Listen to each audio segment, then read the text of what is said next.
네, 안녕하세요. 반갑습니다.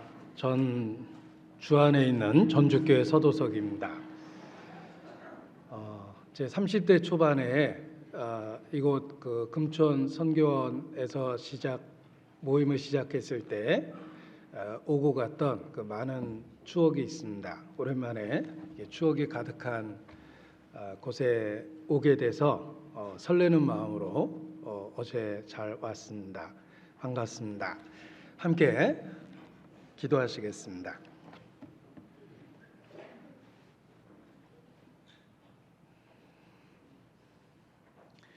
우리 영혼을 사랑하시고 죄악 가운데서 구원해 주신 거룩하신 아버지 하나님, 소망 없었던 저희를 주의 놀라운 사랑으로 먼저 사랑해 주시고 그리스도 예수 안에서 우리를 자녀 삼아 주신 것 진심으로 감사 찬양을 드립니다. 또 주의 은혜를 더하심으로 우리를 고아처럼 버려두지 않고 주의 몸된 교회 안에서 양육하고 보호하여 주시는 것도 더욱 감사 찬양을 드립니다. 이 시간 모이기를 힘쓰라는 주의 말씀을 기억하고 그 말씀에 순종하며 하나님 앞에 그리스도 예수 안에서 함께 모였습니다. 세상 끝날까지 우리와 함께 하시겠다는 약속의 말씀을 기억하고 의지합니다. 성령께서 친히 주관해 주시고 주의 진리로만 가르쳐 주시며 우리 가운데 함께 하심을 우리 각 사람 모두에게 증거해 주시기를 주님께 간구합니다.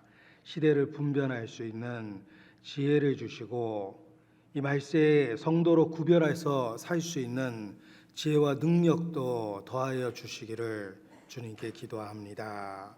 무엇보다 주께 기도할 때마다 아직 구원 얻지 못한 가족과 친척 중에 그 이뤄진 영혼들을 위하여 주님 앞에 기도합니다. 노아의 방주에 노아뿐만 아니라 가족을 이끌어 주셨던 것처럼 우리에게 속한 자를 기억해 주시고 구원의 방주로 친히 인도해 주시기를 주님께 부탁을 드립니다. 육신의 모든 가족이 이 마지막 때 영원한 영적 가족이 될 수 있도록 우리 가정에 축복해 주시고 더욱 주님 안에서 살 수 있는 구별될 수 있는 힘을 더하여 주시기를 주님께 부탁을 드립니다.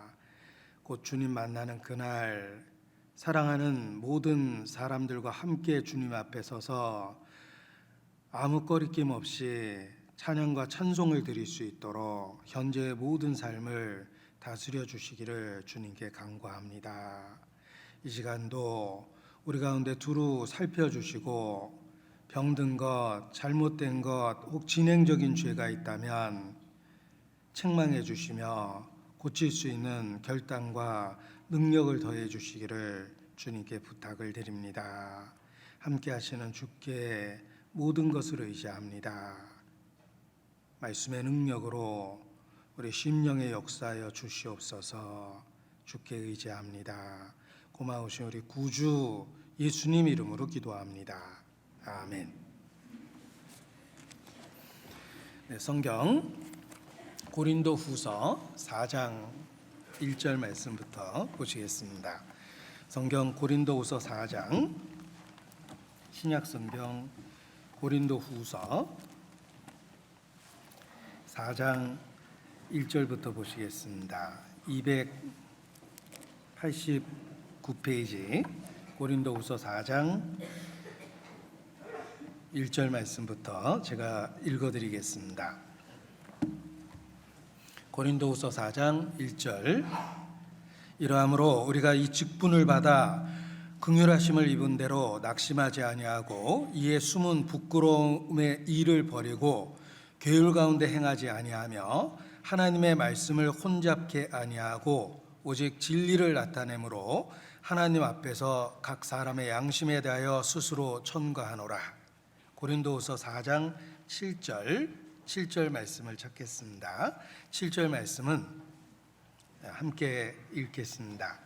우리가 이 보배를 질그릇에 가졌으니 이는 능력의 심히 큰 것이 하나님께 있고 우리에게 있지 아니함을 알게 하려 함이라. 2019년 주께서 주신 그 한 해가 저물어가고 있습니다. 달리기를 할 때도 마지막 코스에서는 전심전력하는 것이 마땅합니다. 우리에게 주신 2019년 마지막 한 달을 주님 안에서 전심전력하는 그러한 시기로 보냈으면 좋겠습니다. 오늘 고린도후서에 담긴 이 말씀 중에 교훈을 함께 나누고자 합니다. 고린도 지역의 교회를 위해서 고린도전서, 후서가 기록됐습니다. 고린도 지역은 바울이 2차 전도 여행 중에 직접 개척하고 또 그때 세워졌던 교회입니다. 고린도 지역을 분석해 보면 상업화되어 있는 지역이고 아가야 지역의 수도였다, 또 항구 도시였다라는 그 기록을 확인해 볼 수 있습니다. 항구 도시였기 때문에 오고 가는 사람들도 많고 무역이 이렇게 이루어졌던 상업화되어 있는 도시입니다. 그래서 많은 사람들이 모여 살았던 도시이며 또한 그 도시의 특성상 그 우상 숭배, 이곳저곳의 우상들이 이렇게 가득했던, 무역은 꼭 물건만 오고 가는 것이 아니라 그들의 풍습도 오고 가게 되어 있기 때문에 여러 우상 숭배가 횡행했던 지역이기도 합니다. 상업화된 부유한 지역이며 그리고 많은 우상이 있었던 지역입니다. 그리고 역사를 살펴보면 여신 아프로디테 신전이 있었기 때문에 그 신을 섬기는 의식 중에 음행을 했습니다. 그래서 음란한 풍습도 일상화되어 있는 곳이기도 했습니다. 그리고 1,000명 이상 들어갈 수 있는 야외 극장이 있었다라는 기록도 보면 사람들이 먹고 놀고 즐기기에 아주 좋은 것이었다는 것을 알 수 있습니다. 고린도 지역이 어떤 곳이었는지를 쭉 살펴보면 현대화된 도시들을 생각해낼 수 있습니다. 우리의 삶, 문명화되고 도시화된 그곳에서 살아가는 성도의 삶이 아마도 이 고린도 지역의 성도들의 모습과 비슷하지 않았나라는 생각을 하게 됩니다. 약간의 상황과 모양은 다르지만 많은 유혹을 받을 수밖에 없는 그 특별한 지역이 바로 고린도 지역이었기 때문에 그렇습니다. 이곳에 하나님의 섭리 가운데 바울이 도착했고 그곳에서 최고의 동역자를 만나게 됩니다. 바로 브리스길라와 아굴라라는 부부를 만나게 됩니다. 바울의 생애 가운데 바울이 죽는 그 순간까지 바울에게 있어서는 최고의 동역자였습니다. 그 동역자 부부를 처음 만난 것도 바로 고린도 지역이었다라고 사도행전 18장에 기록되어 있습니다. 그리고 죄악이 충만한 곳이었지만 복음은 짧은 시간 아주 활발하게 전해져서 심지어는 회당장 그리스보도 구원을 받고 많은 사람들이 더불어 구원을 받게 됐다라는 기록도 보게 됩니다. 가장 죄악이 많은 그곳에 하나님의 은혜가 넘쳤고 교회가 세워졌고 교회가 또한 성장해 갔습니다. 그 고린도 교회를 위해서 바울은 아비의 사랑을 품고 그들에게 2권의 성경을 남겨준 것입니다. 이 고린도 전후서 전체적인 내용은 이 마지막 시대에 여러 유혹에 시달리면서 살아가는 성도들에게 큰 도움이 될 수밖에 없습니다. 상업화된 도시, 우상이 가득한 곳, 그리고 유기장, 즐길 수 있는 유기장이 많이 있었고 음행이 가득했던 그 도시에서 구별된 삶을 살아간다는 것은 쉬운 일은 아니었을 것입니다. 마찬가지로 이 마지막 때 더욱 유혹이 많아진 세상에서 우리가 살아간다는 것도 결코 쉬운 일은 아닙니다. 고린도 성도에게 준 교훈이 우리 모두에게도 해당된다라는 것을 알 수 있습니다. 2절에 보면 하나님의 말씀을 혼잡케 아니하고 오직 진리를 나타내므로 하나님 앞에서 각 사람의 양심에 대하여 스스로 천구하노라 라고 바울은 말합니다.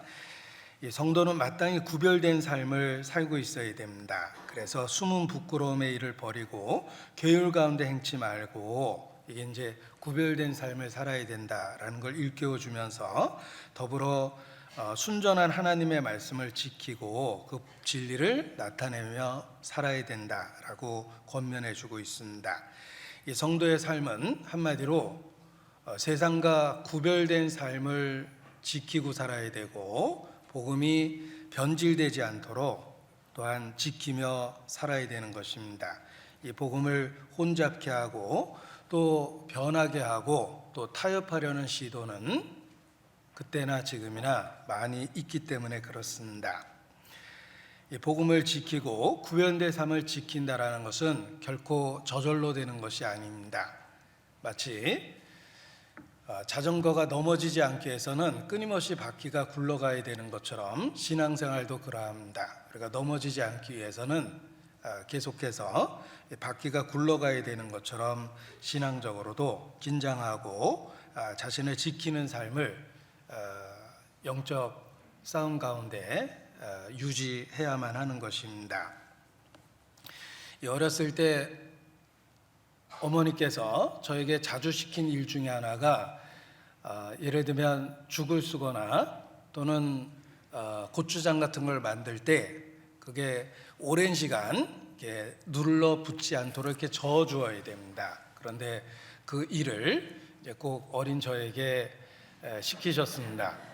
강제 노역을 당했는데 그런데 그 지루한 일을 이게 한다는 것이 참 쉬운 것이 아니었습니다. 그래서 조금만 요령을 피거나 딴짓을 하면 죽이 반드시 눌러 붙게 돼 있습니다. 그래서 탄내가 나기 시작하는데 한 번에 확 탔다면 조심했을 텐데 아주 조금씩 눌어붙기 때문에 이제 게으름 핀 결과가 분명하게 나타나서 아주 크게 혼났던 기억을 갖고 있습니다. 그래서 제가 아직도 죽을 싫어합니다. 어머니의 꾸지람에 대한 기억이 더불어 나기 때문에. 근데 신앙생활이 그와 같다라는 생각을 합니다. 조금만 타협하고 조금만 무뎌지고 조금만 게으름을 피면 눌러붙기 시작하고 있다는 것을 느끼기 시작하고 그리고 주변 사람들에게도 탄내가 느껴지기도 합니다. 이 신앙생활이 지속하는 것, 꾸준히 경계를 유지하는 것, 이것이 신앙생활이고 그것이 쉽지는 않다라는 생각을 하게 됩니다. 우리는 구별된 삶을 유지하고 또 말씀 그 진리를 순전하게 지키기 위해서 사실 끝없는 영적 전쟁을 해야 됩니다. 진자는 이긴 자의 종이 된다라는 무서운 경계의 말씀처럼 영적 전쟁에서 지면 모든 것을 잃어버리게 되는 것입니다. 우리는 치열한 영적 전투 가운데 있는데 일상에서 가장 많이 경험하는 것 중에 하나가 바로 낙심입니다. 오히려 큰 유혹과 범죄는 그리스도인 자체가 강하게 경계하고 있기 때문에 큰 죄를 짓거나 큰 유혹을 당하는 경우는 드문데 일상의 삶 속에서 우리 마음이 낙심하는 것은 자주 경험하는 일입니다. 그래서 치열한 영적 투쟁에서 제일 많이 경험하는 증상 중에 하나가 낙심이다라는 것을 생각하게 됩니다. 그래서 1절에 이러함으로 우리가 이 직분을 받아 긍휼하심을 입은 대로 낙심하지 아니하고 라고 첫 번째 거론한 것입니다. 그 다음에 죄에 대한 언급이 있죠. 이에 숨은 부끄러움의 일을 버리고 계율 가운데 행하지 아니하며 라고 말씀하셨습니다. 그래서 먼저 언급한 것이 낙심에 대한 언급을 했습니다. 산을 넘어가야 되는 등산을 할 때 큰 돌에 부딪혀서 넘어지는 경우는 적습니다.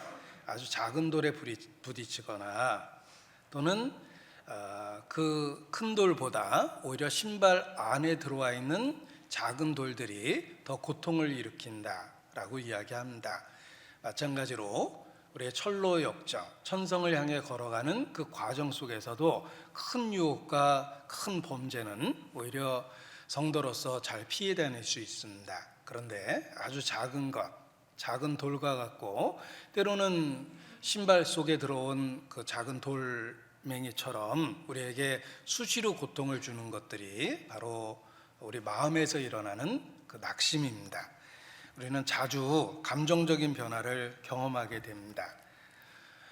사람들이 말하는 소위 슬럼프도 경험하게 되고 우울함도 경험하게 되며 무력함도 느끼고 삶의 의욕, 아무런 영과 육의 의욕을 갖지 못하는 그런 그 무력한 상태에 빠지기도 하고 또 신앙생활의 활기를 잃어버리기도 합니다. 그래서 의무감, 그저 교회에 참석해주고 그저 남들 하는 만큼 헌금하고 그것이 신앙생활의 전부인 것처럼 한 달, 두 달, 1년, 2년 그렇게 쳇바퀴 돌듯이 아무런 성장 없이 그렇게 지내는 경우도 있습니다. 내가 언제 큰 감동을 받아보고 언제 큰 마음의 격동이 생겼고 언제 그런 경험이 있었을까라고 생각해 보면 아주 오래전 일들을 떠올릴 뿐이지 최근에는 전혀 무감각하게 지내는 경우도 있다는 것입니다. 우리가 쉽게 경험하는 영적 질병이 바로 낙심입니다.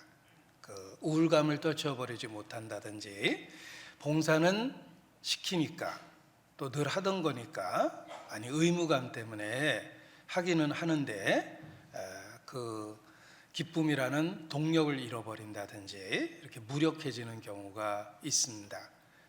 그러다가 주님을 덜컥 만나면 너 그동안 뭐 했냐라고 물어보실 때 그저 말씀 들어준 거 그저 남들 하는 정도의 헌금한 거 그 외에 아무것도 한 게 기억이 안 난다면 정말 당황스러울 겁니다.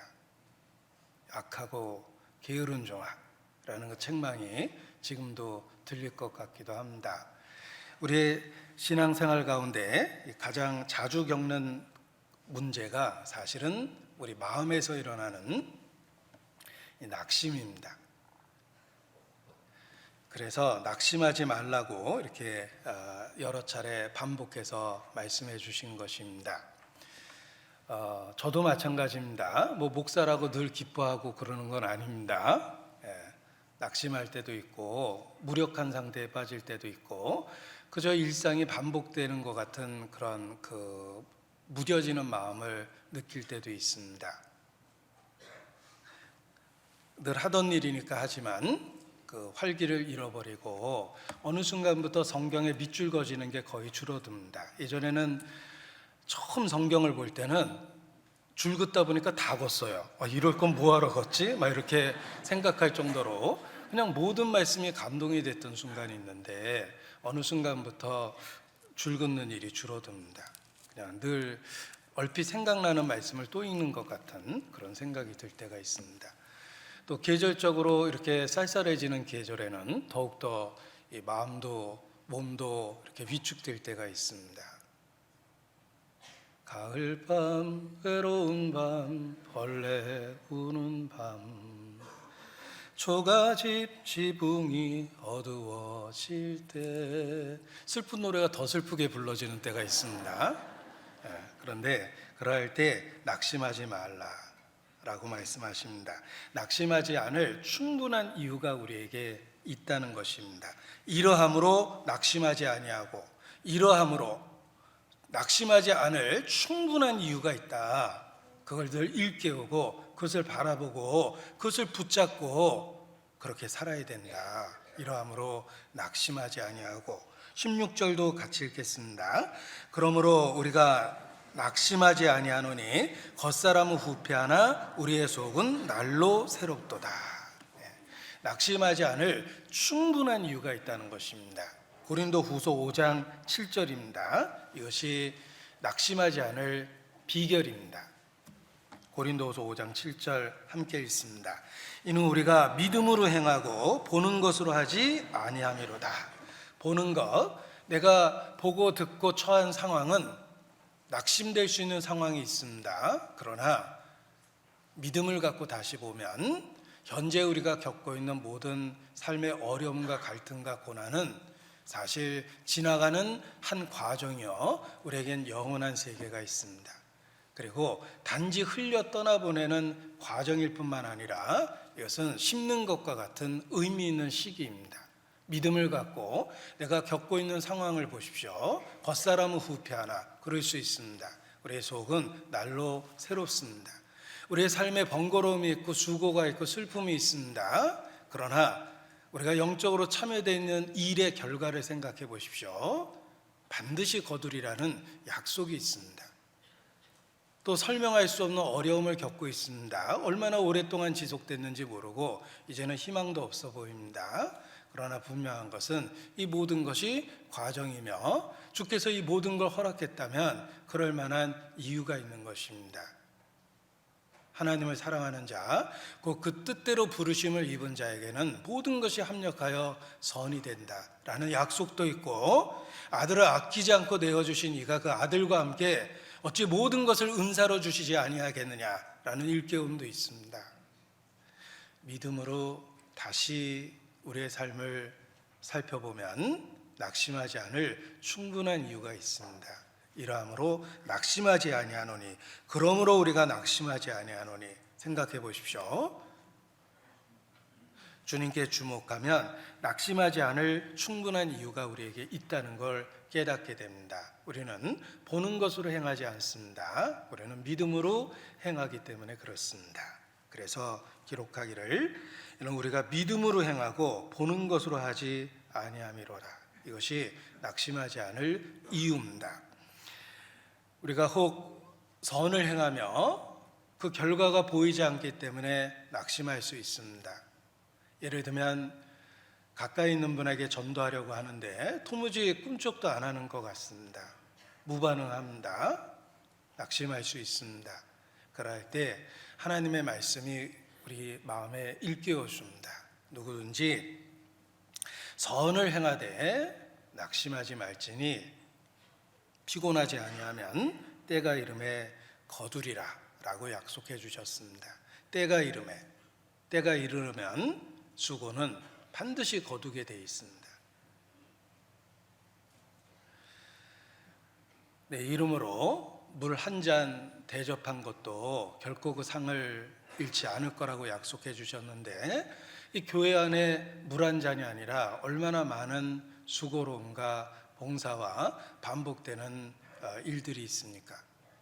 그 모든 일에도 하나님의 약속이 있습니다. 반드시 때가 이름에 거두리라는 약속이 있습니다.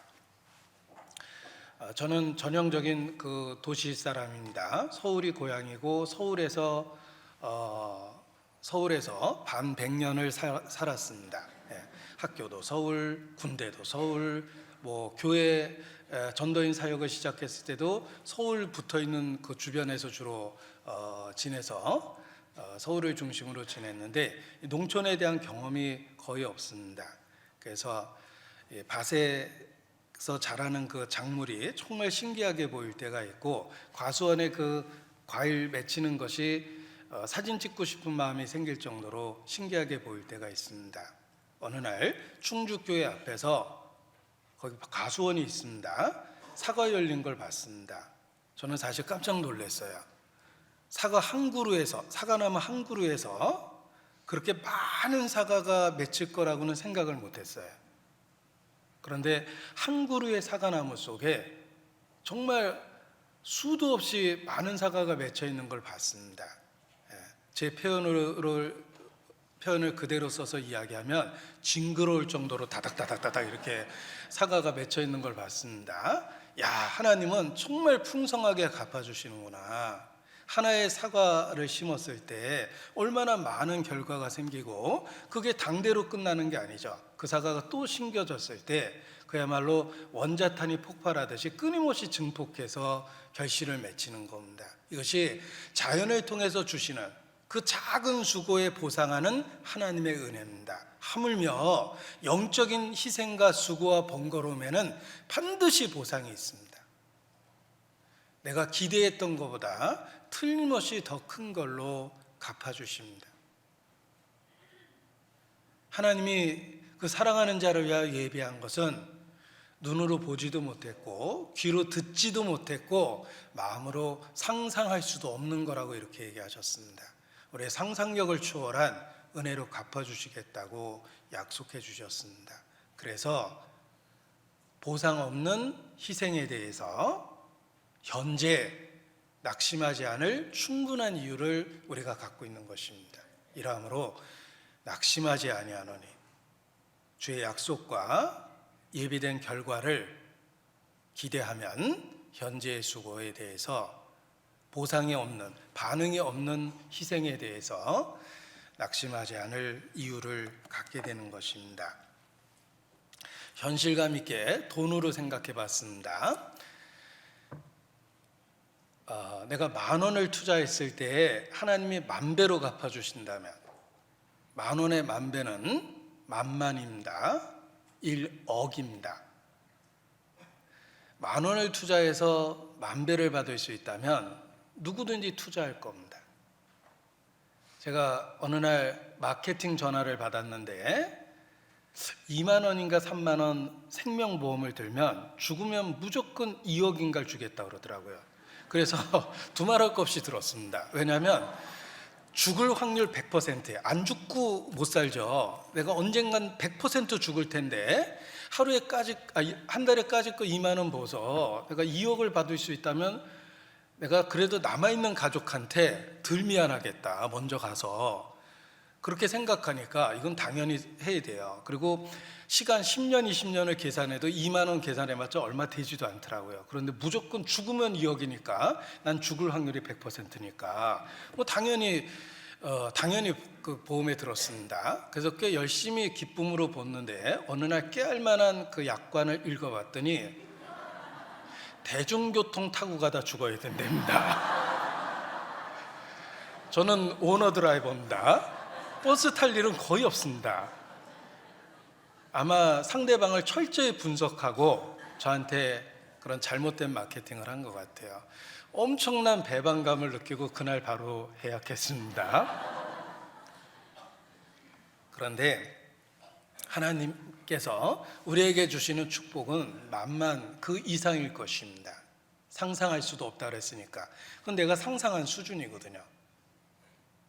낙심하지 않을 충분한 이유를 우리는 갖고 있습니다. 왜냐하면 우리의 그 어떤 희생이나 수고나 번거로움도 반드시 결과가 주님 안에서 주어질 것이기 때문에 그렇습니다. 울면서 씨를 뿌리는 자 반드시 거둘 거라고 약속해 주셨습니다. 그래서 우리의 인생 좌우명을 세례 요한처럼 세워도 됩니다. 그는 흥하여야 되겠고 나는 쇠하여 하리라. 나는 끊임없이 쇠하여 가도 주님의 역사가 흥할 수 있다면 기꺼이 그렇게 하는 것이 마땅합니다. 세례 요한은 믿음의 고백을 한 것입니다. 우리도 같은 대상을 동일하게 믿고 있기 때문에 우리의 삶의 좌우명으로 그는 흥하여야 되겠고 나는 쇠하여 하리라 라는 말을 붙잡아도 됩니다.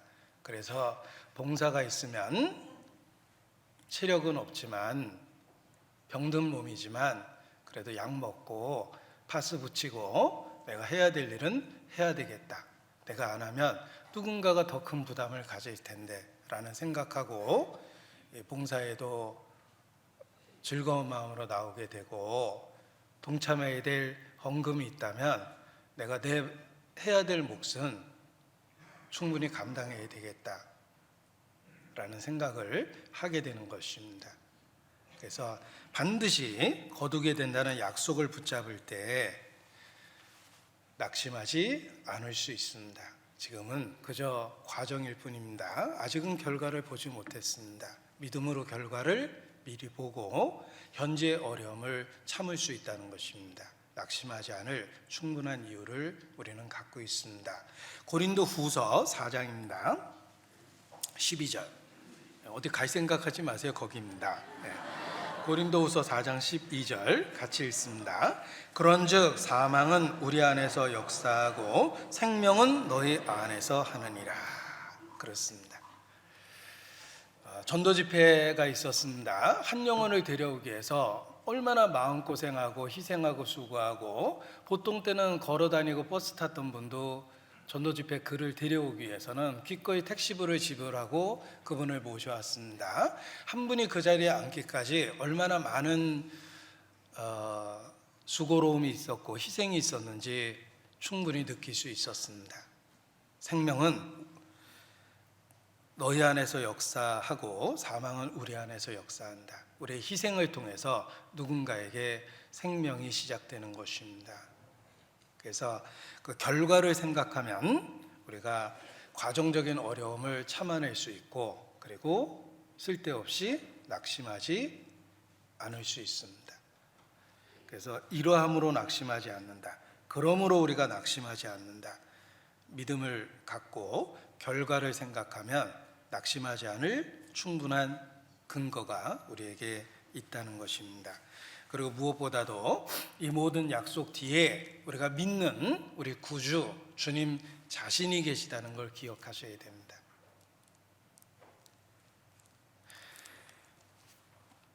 이 모든 과정 속에 주님이 함께 계십니다. 그 함께 하시는 주님을 기억할 때 우리가 낙심하지 않을 수 있습니다. 마치 혼자 겪는 어려움처럼 투정하면 안 됩니다. 함께 있는 주님이 그 자리에 계시다는 것입니다. 고린도후서 4장에 표시하고 히브리서 12장 3절을 보겠습니다. 히브리서 12장 3절. 히브리서 12장 3절입니다.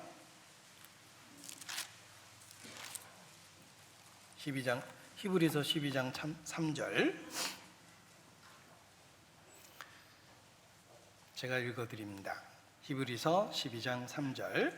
너희가 피곤하여 낙심치 않기 위하여 죄인들의 이같이 자기에게 거역한 일을 참으신 자를 생각하라. 주님 자신을 기억해내면서 우리가 피곤함을 견뎌낼 수 있고, 그리고 낙심하지 않을 수 있게 됩니다. 주님이 먼저 그 길을 가셨고, 더 놀라운 건 그 길을 따라가고 있는 우리와 함께 계시다는 것입니다. 그래서 그 과정을 잘 극복할 수 있도록 주님이 도와주시고 인도하고 계십니다. 그 주님을 생각할 때, 그 주님을 생각하고 붙잡을 때 낙심에서 벗어날 수 있게 되는 것입니다. 연말이니까 생각나는 찬송이 있습니다. 지금까지 지내온 것 주의 크신 은혜라. 나의 나된 것은 하나님의 은혜로 된 것이니 더 많이 수고한 것조차도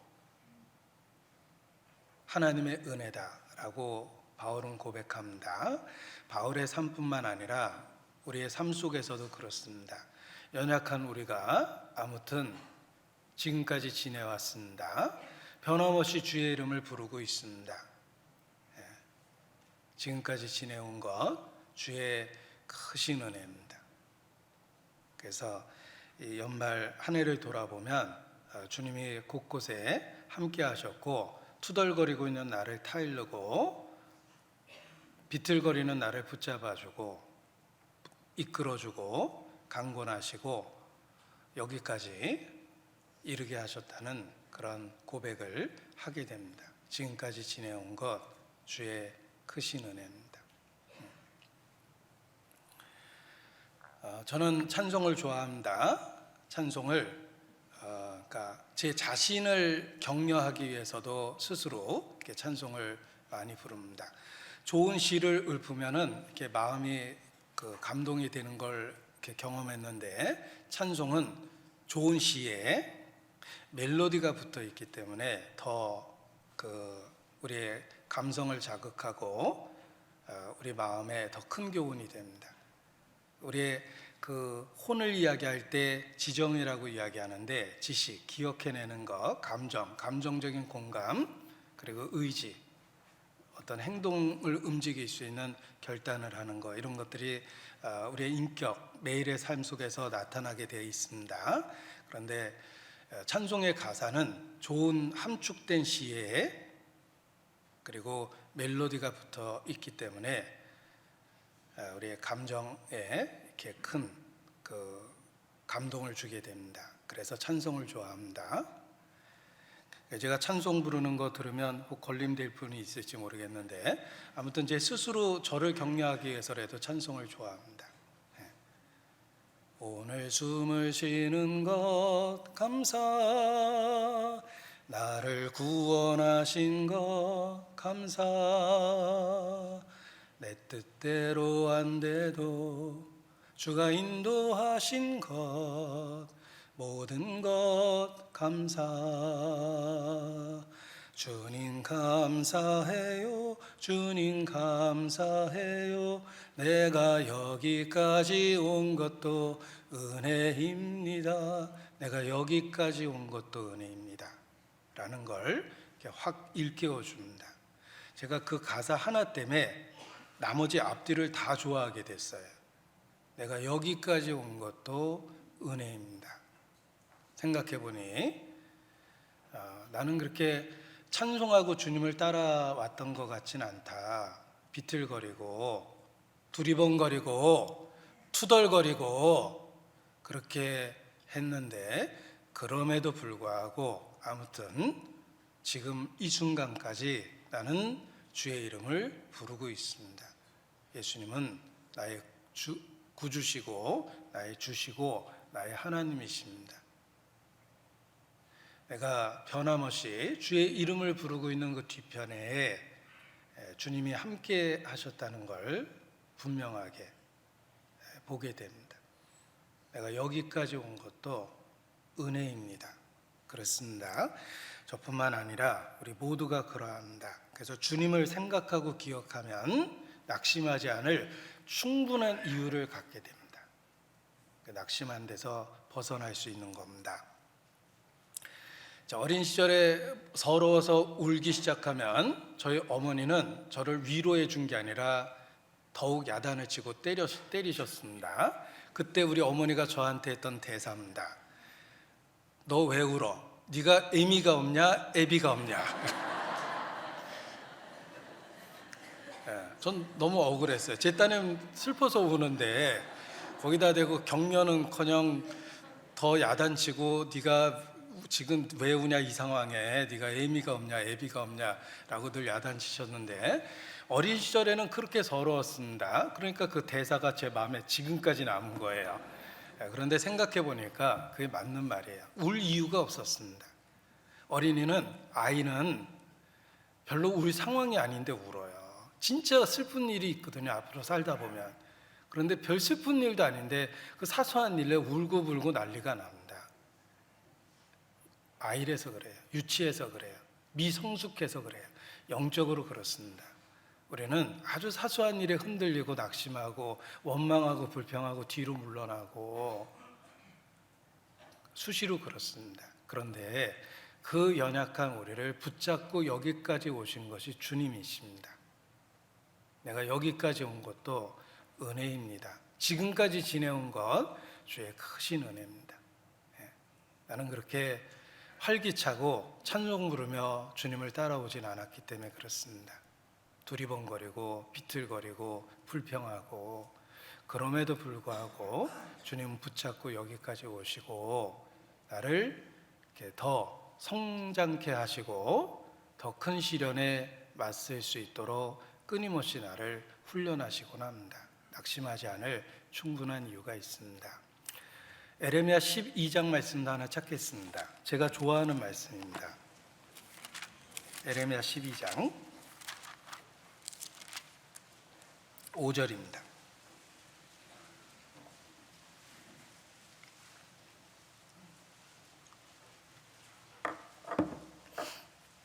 에레미야 12장 5절 같이 같이 읽겠습니다. 내가 보행자와 함께 달려도 피곤하면 어찌 능히 말과 경주하겠느냐.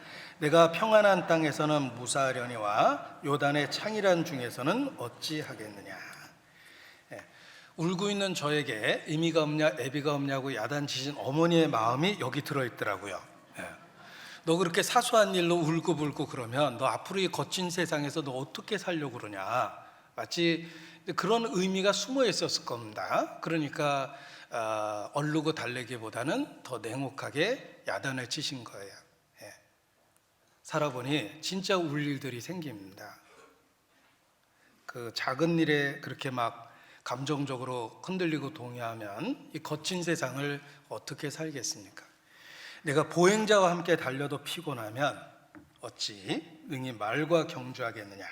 내가 평안한 땅에서는 무사하려니와 요단의 창이란 중에서는 어찌하겠느냐. 그래서 이 과정적인 어려움 속에서 주님은 우리를 끊임없이 연단하시고 성장케 하십니다. 그래서 여러 가지 어려운 일이 있지만 우리를 그 상태에 그냥 두시고 도와주시고 성장할 수 있도록 기회를 만들어 주시는 것입니다. 우리가 겪고 있는 여러 가지 일들이 있을 수 있습니다. 이렇게 힘든 얘기를 이렇게 누군가가 와서 막 1시간, 2시간째 계속 눈물로 얘기하다 보면 제가 듣기는 잘 들어요. 기도하면서 듣습니다. 그리고 이제 가끔 시계는 봐요. 벌써 1시간 넘었는데. 그리고 이제 다 듣고 저도 얘기합니다. 그렇게 슬픈 얘기 하자면 저도 할 얘기 많습니다. 지금부터 한번 들어보시겠어요? 눈물 없이 못 들으실 텐데. 누구나 겪는 얘기입니다. 가족 간의 갈등, 인간 간의 갈등, 상처받은 거, 또 치열한 이 세상 속에서 살아가기 위해서 애쓰는 것들, 장래에 대한 불안감들, 무너지는 자식에 대한 기대감, 뭐 이런 것들은 살면서 누구든지 겪는 겁니다. 그게 삶의 수업료라고 일컬어지는 겁니다. 경제적인 어려움, 신체적인 고통, 사람과의 갈등, 그런 거 없이 살려면 빨리 죽어야죠. 세상에서 벗어나는 수밖에 없어요. 이 세상에 존재하는 한 지불해야 될 대가다. 삶의 무게요, 삶의 수업료입니다. 그거에 매여가지고 더 이상 아무것도 하지 못하는 그것이 실제로는 큰 문제인데, 우리는 그냥 현재 그 짜잘스러운 누구나 겪는 과정 속에서 그냥 힘들어하고 그리고 더 중요한 것을 잊어버리곤 합니다.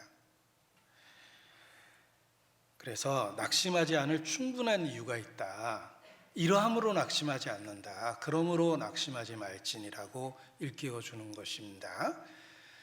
우리의 모든 삶의 어려움은 과정이며 우리가 그 과정을 지나가고 있습니다. 그리고 어려움이 있다면 주님이 허락하신 거라면 반드시 때가 이름에 거두는 결실할 때가 있습니다. 그 결실을 믿음으로 보면 현재의 수고나 어려움이나 번거로움을 기쁨으로 받아들일 수 있습니다. 그리고 우리는 고아가 아닙니다.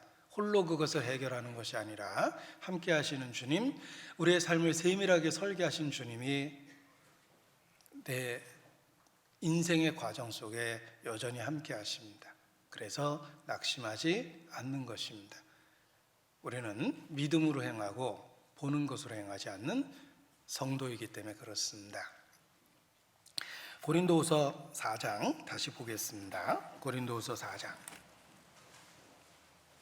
7절입니다. 고린도후서 4장 7절, 우리가 이 보배를 질그릇에 가졌으니 우리 자신은 하나님 앞에 질그릇과 같다. 보잘것없고 가치가 없다. 그러나 우리가 의미가 있는 것은 이 질그릇에 담겨있는 보배, 그리스도 자신 때문에 우리가 의미가 있는 것이다. 우리의 삶 자체는 깨닫지 못하면 멸망하는 짐승 같다라는 말씀처럼 때로는 야생의 짐승과 구별이 안 될 정도로 우리의 삶이 그렇습니다. 우리의 삶은 보잘것없고 가치 없고 의미 없습니다. 질그릇입니다. 우리가 의미 있는 이유는 질그릇에 담긴 보배 때문에 그렇습니다. 그래서 그걸 일깨워주고 계십니다. 우리가 이 보배를 질그릇에 가졌다. 이 보배 때문에 질그릇 같은 우리의 삶에 의미가 있고 가치가 있고 목적이 있는 것이다 라는 뜻입니다. 우리가 보배로 여겨야 될 것이 있습니다. 우리에게 보배로운 것들을 많이 주셨는데 우리가 보배로 여겨야 될 것의 첫 번째는 우리에게 주어진 진리, 구원의 복음, 말씀 그 자체가 우리에게는 보배입니다. 말씀이 없었던 우리의 삶을 생각해 보십시오. 말씀이 없었던 과거의 우리의 삶에는 아무런 의미가 없었어요. 목적과 방향 감각이 없었습니다. 그리고 진정한 위로도 경험받지 못했고 우리는 세 가지 두려움에 시달렸어요. 누구나 경험하는 두려움인데 의미 없음, 헛됨. 열심히는 살았지만 어느 순간 아무 의미 없는 것들을 내가 위해서 살았다는 걸 느낍니다. 헛됨, 의미 없음에 대한 두려움이 있고 두 번째는 언제 내게 닥칠지 모르는 불예측한 죽음 앞에 두려움을 갖고 있었어요. 우리 정신적인 그 질병 중에 하나가 광장공포증이라든지 공황장애라든지 이런 그 질병인데 아무런 그 상황의 변화가 없는데 엄청난 공포감을 느껴서 숨도 안 새지는 거예요. 그게 우리 자신이에요. 죽음이 그렇습니다. 어느 날 죽음이 우리에게 현실이 되면 숨도 안 쉬어질 정도의 공포감을 느낍니다. 죽음에 대한 두려움이 있었어요. 그리고 살다 보니 이것저것 타협하고 살았는데 죄에 대한 죄책에 대한 두려움이 있었습니다. 말씀이 없었던 그 시절에 내 삶은 그런 두려움으로 가득 찼고 그리고 정말 채워지지 않는 허공이 있었어요. 그러니까 술 마시고 노래하고 춤을 추고 사람이 할 수 있는 모든 걸 다 해보려고 해도 그게 채워지지 않았던 거예요. 그런데 어느 날 말씀을 알았습니다. 말씀을 통해서 하나님을 알게 되고 내가 어떤 의미가 있는지 비로소 하나님 앞에서 깨닫게 됐고 하나님 앞에 죄를 발견했을 때는 엄청난 절망감을 느꼈습니다. 가룟 유다가 자살한 충분한 이유를 공감을 했습니다. 나 같아도 죽어버렸겠다. 그때 복음이 무엇인지를 알게 됐고 그렇게 말로만 듣던 예수 믿는다는 의미가 어떤 의미인지 확실히 알았습니다. 예수님은 육체를 갖고 이 땅에 오신 하나님이셨고 그 자체도 놀라운데 그가 기꺼이 우리를 위해서 십자가에 죽으셨습니다. 이 땅에 오셨다고만 해도 가장 놀라운 소식임에 틀림이 없는데 오셔서 우리를 위해서 죽었다, 나를 위해서 죽었다고 말씀하시니 내가 믿을 수밖에 없고 하나님 앞에 깨어질 수밖에 없고 굴복될 수밖에 없었던 겁니다. 그리고 그 예수님 안에서 비로소 구원의 확신도 얻고 하나님의 자녀라는 확신도 얻었습니다. 이 복음의 말로만 너희에게 이른 것이 아니라 능력과 성령과 큰 확신으로 되었다. 그렇게 됐습니다. 그전에는 그냥 말이었거든요. 이론이고 교리였고 관념이었고 지식이었고 문답이었는데 정말 능력, 마음과 생각과 삶을 다 바꿔놨어요. 그리고 주님이 교통하고 있다는 친밀함, 성령도 주시고 큰 확신도 주셨어요. 바니 제인 크로스비가 지은 찬송시 204장이 영어로 Blessed Assurance, Jesus is mine 이렇게 시작합니다. 축복된 확신이 생겼습니다. 예수님은 나의 것입니다. 이렇게 찬송을 터트립니다. 시작하는 정도가 아니라 찬양으로 그냥 시작을 한 거예요. 그게 이제 204장입니다. 이것이 나의 간증이요 이것이 나의 찬송일세 라는 찬송입니다. 무엇이 그의 간증일까? Blessed Assurance, 축복된 확신이 생겼습니다. Jesus is mine, 예수님은 나의 것입니다. 정말 그런 확신을 주셨어요. 하나님이 사람이 되시고 나를 위해서 죽었다고 그러는데 더 이상 방황할 이유가 없고 더 이상 다른 걸 기웃거릴 이유도 없고 충분한 진리를 본 거예요. 완전한 진리를 본 거예요. 답을 얻었어요. 아, 그래서 예수께서 진리고 두말할 것 없이 진리, 그리고 길이고 생명이시구나. 구원의 확신을 얻었습니다. 축복된 큰 확신을 얻었어요. 그 이유는 말씀 때문이에요. 그리고 수시로 흔들리고 뒤뚱거렸지만 말씀이 있었기 때문에 오뚜기가 추가 있어서 다시 흔들렸지만 세워진 것처럼 중심을 잡고 다시 서 있게 된 것입니다.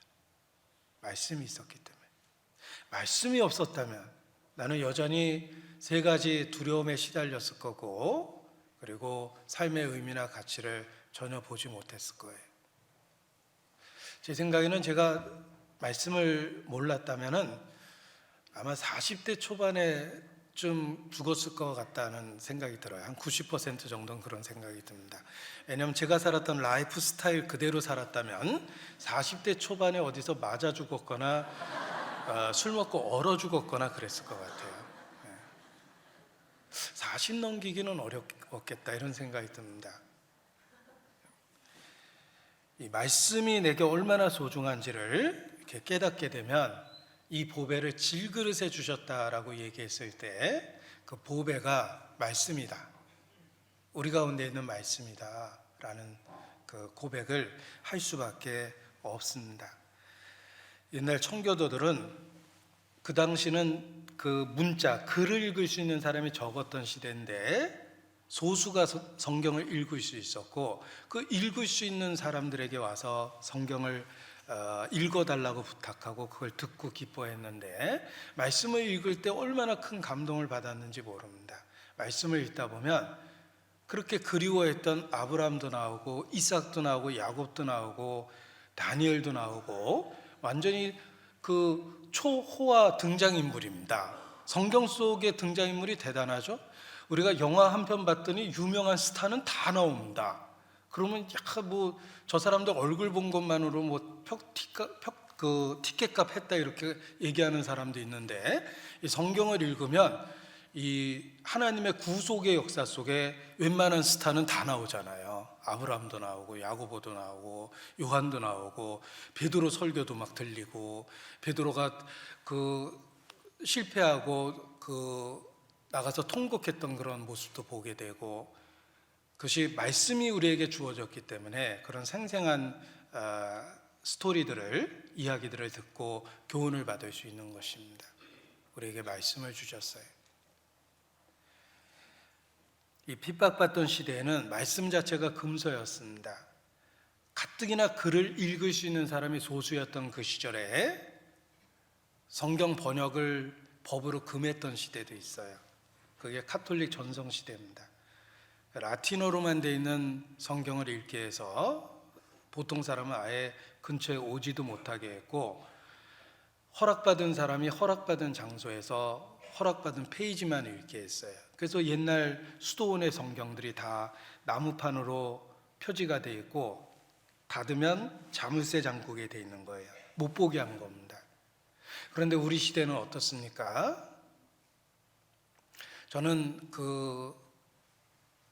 제가 잘 사는 쇼핑 품목 중에 하나가 성경입니다. 예쁜 성경, 글자 큰 성경 뭐 이런 거 있으면 꼭 삽니다. 한 권을 사는 게 아니에요. 3권, 5권을 삽니다. 왜냐하면 예전에 한 권씩 샀더니 이게 금방 절판되더라고요. 출판 생리상 그렇습니다.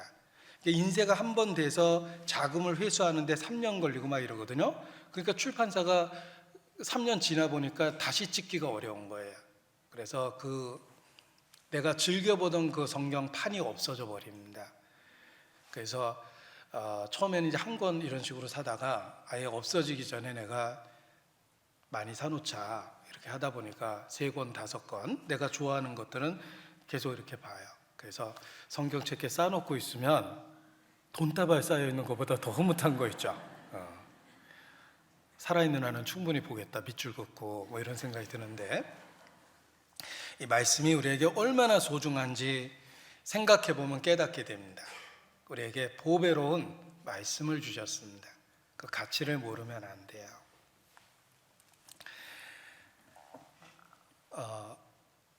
어떤 분이 집안을 정리하다가 이런저런 쓰레기를 버렸답니다. 그래서 어제는 정리하다 보니까 오래된 책들이 나와가지고 치우느라고 애먹었는데 그 굉장히 오래된 낡은 성경책도 나와서 버렸다고, 거기 구텐베르그라고 써있길래 버렸다고 그랬습니다. 들은 분이 깜짝 놀라더래요. 그 구텐베르그 성경은 지금 수백억이 될 텐데 그걸 진짜 버렸냐고 그러니까 마르틴 루터란 놈이 낙서를 잔뜩 해놨더라고.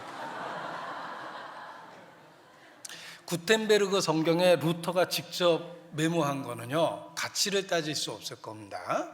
그런데 가치를 모르니까 그런 슬픈 무식한 얘기를 한 거예요.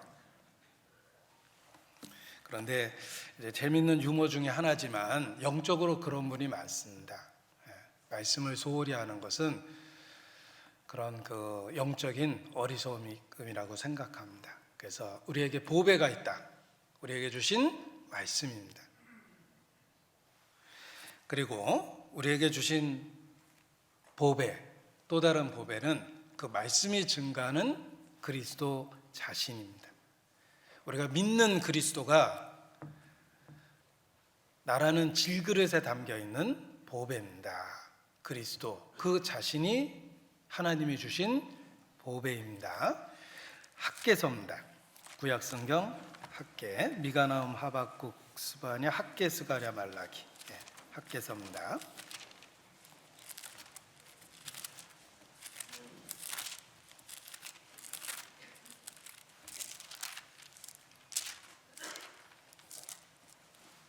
학개서 2장 7절입니다.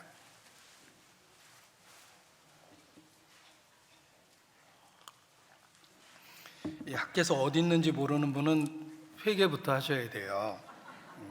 천국 가서 누가 간증하는데 저는 저 학개입니다 라고 이렇게 간증했는데 나중에 인사하면서 처음 뵙겠습니다 그러면 학개가 실망할 겁니다. 그거보다는 저기 말씀 많이 들었습니다 라고 인사를 해야 되겠죠. 학개 7절입니다. 2장 7절 같이 읽습니다. 또한 만국을 진동시킬 것이며 만국의 보배가 이르리니 내가 영광으로 이 전에 충만케 하리라. 만군의 여호와의 말이니라.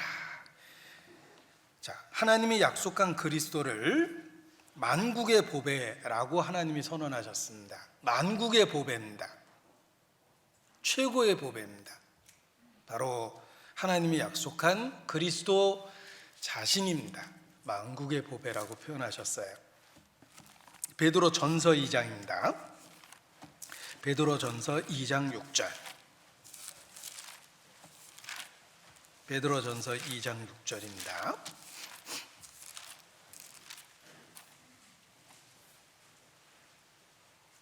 베드로 전서 2장 6절 같이 읽겠습니다. 경에 기록하였으되 보라 내가 택한 보배롭고 요긴한 모퉁이 돌을 시온에 두노니 저를 믿는 자는 부끄러움을 당치 아니하리라 하였으니.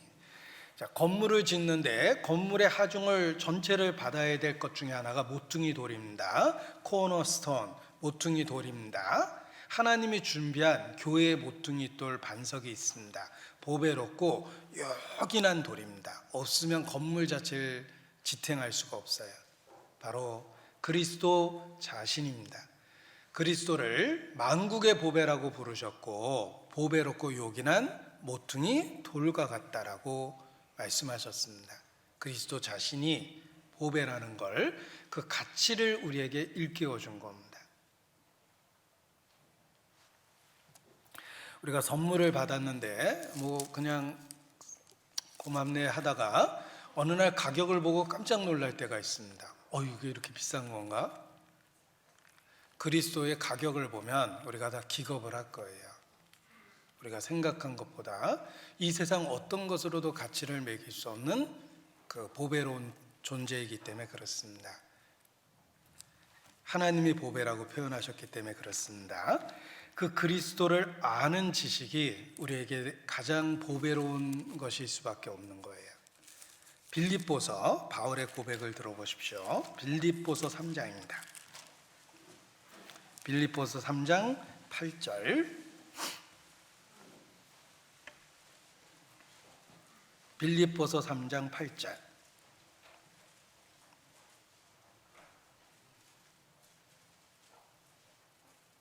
같이 읽겠습니다. 또한 모든 것을 해로 여김은 내 주 그리스도 예수를 아는 지식이 가장 고상함을 인함이라. 내가 그를 위하여 모든 것을 잃어버리고 배설물로 여김은 그리스도를 얻고 그 안에서 발견되려 함이니. 그렇습니다. 그리스도 자신이 보배이기 때문에 그 그리스도 예수를 아는 지식이, 그분하고의 관계와 사귐과 교통이 우리에게 가장 고상하다는 말은 고귀하고 가치가 있다는 뜻이에요. 그리스도 자신이 우리의 보배임에 틀림이 없습니다. 가장 큰 보배이기 때문에 그리스도 하나를 붙잡으면 나머지는 다 버릴 수도 있고, 그리스도 하나를 계속 붙잡기 위해서는 내게 유익하던 것조차도 해로 여기고 모든 것을 잃어버리고 배설물로 여겨도 된다라는 거예요. 그리스도 하나를 붙잡으면 된다라는 것입니다. 만국의 보배이기 때문에 그렇습니다.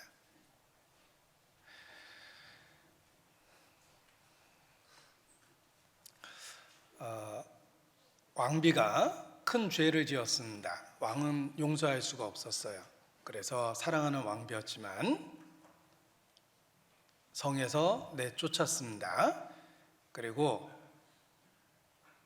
그 사실을 통보했을 때 그 왕비가 그러면 내가 성의 바깥에 나가기 전에 내게 소중한 것 딱 하나만 들고 나갈 수 있게 해달라고 이렇게 부탁을 했습니다. 왕이 그동안 살았던 정도 있으니까 그러면 하나만 들고 나가라고, 이렇게 단지 당신이 들을 수 있는 거를 들고 나가라고 이렇게 조건을 붙였는데, 왕이 눈 떠보니까 바깥에 쫓겨난 그 왕비의 집에 있었답니다. 자기가 꼭 갖고 싶고 나간 거는 남편이었고, 들고 나갈 수 있는 걸 나가라고 그러니까 이를 악물고 무거운 남편을 들고 성 밖에 나왔답니다. 그래서 남편이 그러한 아내의 마음을 보고 다시 감동을 받아서 재결합했다, 이런 이야기입니다. 네. 그런데 그런 그 이야기 속에서도 우리가 그리스도를 어떻게 마음에 여겨야 될지를 깨닫게 됩니다. 그리스도를 붙잡으면 다른 건 다 없어도 되는 거예요. 사실 내가 들기에 무거워도 놔서는 안 되는 거예요. 보배로 여기면 무거워도 그 무거움을 견디려는 마음이 생깁니다. 그래서 그리스도 예수를 아는 지식이 가장 고상하다라는 이 표현은 다른 걸 잃어버릴지라도 어디 별이 반짝거리는 것 같아요. 네. 주님 오시려고 그러나? 네. 공감하시나 봐요. 그리스도 예수를 붙잡는 것이 얼마나 소중한지 나머지는 다 잃어버려도 되겠다라는 그런 각오를 한 것입니다. 욥기 보겠습니다. 욥기 22장입니다. 욥기 22장.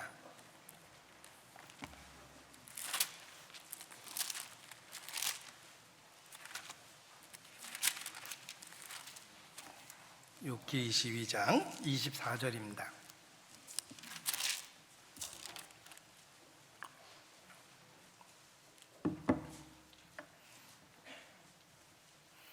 (22장) 24절로 26절까지 같이 읽겠습니다.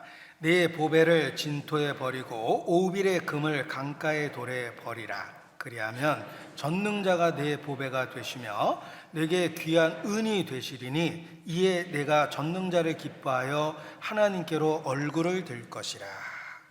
내게 소중한 것을 버리고 취해야 될 것이 바로 주님 자신이라는 것입니다. 그래서 때로 주님을 붙잡기 위해서 버려야 될 것이 있습니다. 천국은 마치 밭에 감춘 보화와 같으니 사람이 이를 발견한 후에 숨겨두고 기뻐하여 돌아가서 자기의 소유를 다 팔아 그 밭을 샀느니라. 밭에는 보화가 있었기 때문에 자기의 소유를 팔 이유가 된 것입니다. 밭에 있는 보화를 얻기 위해서 천국은 마치 좋은 진주를 구하는 장사와 같으니 극히 값진 진주 하나를 만남에 가서 자기의 소유를 다 팔아 그 진주를 산 것과 같다. 이렇게도 말씀하셨습니다. 여기 자기의 소유를 다 팔아라는 말을 하신 이유는 단 하나를 붙잡아도 그것은 가치 있고 의미 있는 것이 천국이다, 그리스도 자신이다 라는 이야기를 해주신 것입니다. 그래서 여기 있는 말씀처럼 내 보배를 진토에 버리고 오빌의 금을 강가의 돌에 버리라, 그리하면 전능자가 내 보배가 되실 것이라 그랬는데, 우리가 그리스도를 얻기 위해서 포기하는 것은 결코 어리석은 것이 아닙니다. 그리스도 자신이 만국의 보배이기 때문에 그렇습니다. 그리고 또 우리가 보배로 여겨야 될 것은 그리스도를 향한 믿음을 보배로 여겨야 됩니다. 그리스도를 향한 믿음, 그 믿음이 우리의 생사를 가르는 거예요. 이 믿음을 마땅히 보배로 여겨야 됩니다. 이 믿음은 단지 내가 믿는 믿음 그 이상의 성령으로 인쳐주신 믿음이며, 그리고 추상적인 모호한 믿음이 아니라 구원의 복음 위에 세워진 믿음이에요. 이 믿음을 우리가 보배처럼 여겨야 됩니다. 보배는 잘 간직하려고 노력하게 되어 있습니다. 마찬가지예요. 보배처럼 여겨야지 자기의 믿음을 사소한 일 때문에 버리지 않습니다. 베드로후서 1장입니다. 베드로후서 1장.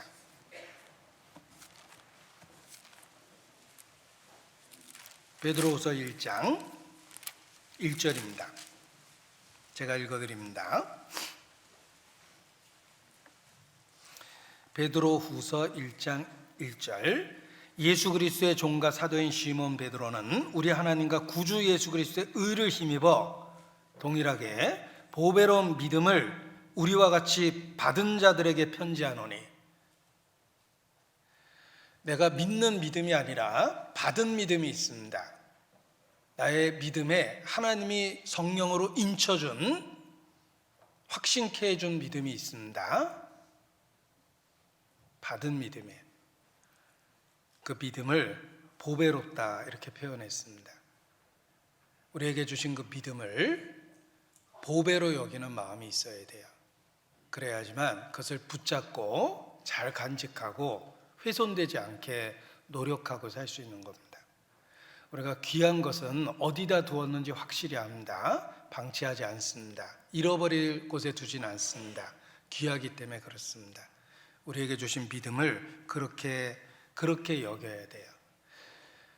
우리가 그리스도를 보배로 여기고 우리에게 주신 믿음을 보배로 여기면 하나님께서 우리를 보배롭게 여겨주십니다.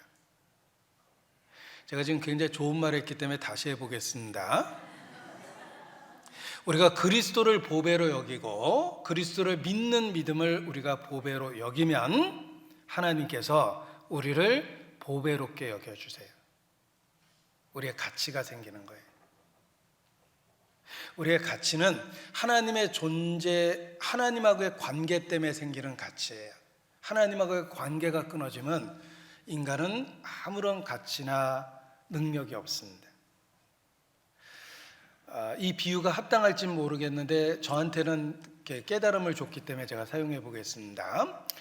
자, 삼성전자 구매가 담당입니다. 삼성전자에 들어오는 모든 부품을 이 구매가 직원을 통해서 그 결정을 하게 됩니다. 따라서 납품업체는 그 직원에게 잘 보일 수밖에 없어요.